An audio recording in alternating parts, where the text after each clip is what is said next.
আগে ও ট্রিটমেন্টটা হতে দেন, পরে আপনি ওর সাথে কথা বলেন। মানে কোনো ট্রিটমেন্টে দিচ্ছে না, মানে আপনি ট্রিটমেন্ট এখন শুরুই করতে পারেন নাই। আমরা ওকে নির্মাণ করা হয় আমার একদম ভবনের পাশে বিদ্যুতের একটি বড় খুঁটি স্যার। সেদিন বিদ্যুতের কাজের জন্য তারা গিয়েছিল এবং সমস্যাগুলো এটা ইউনোমাদের আপনিও বলেছিলেন যে ব্যবস্থা নেওয়ার জন্য, উনি বলছেন ব্যবস্থা নেওয়া। তাহলে তার বিরুদ্ধে আমাদের আইন অনুযায়ী ব্যবস্থা নেওয়ার সুযোগ আছে। ধরেন কোন একজন সে সরকারি কর্মকর্তা, আপনি ব্যক্তিগতভাবেই বলি, আপনার বিরুদ্ধে একজন নিউজ করুন, সে সাংবাদিক হইতে পারে বা সে হইতে পারে কোনো সাধারণ মানুষ, ফেসবুকে আপনার বিরুদ্ধে লেখা লিখে দেবেন, আপনি তার বিরুদ্ধে তথ্য অধিকার আইনে মামলা করতে পারেন, আমাদের তথ্য প্রযুক্তি আইনে মামলা করতে পারেন, অথবা মানহানি মামলা করতে পারেন, সেই সুযোগ আপনার আছে।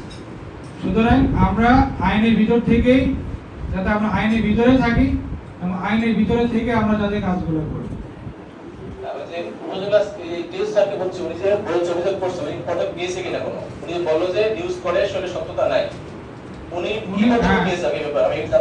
উনি আমারও বিষয়টা বলেছেন।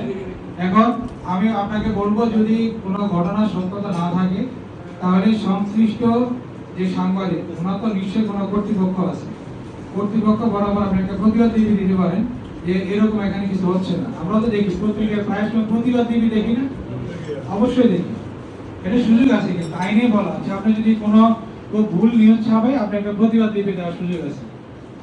সমস্যা যেটাতে বিজিএফ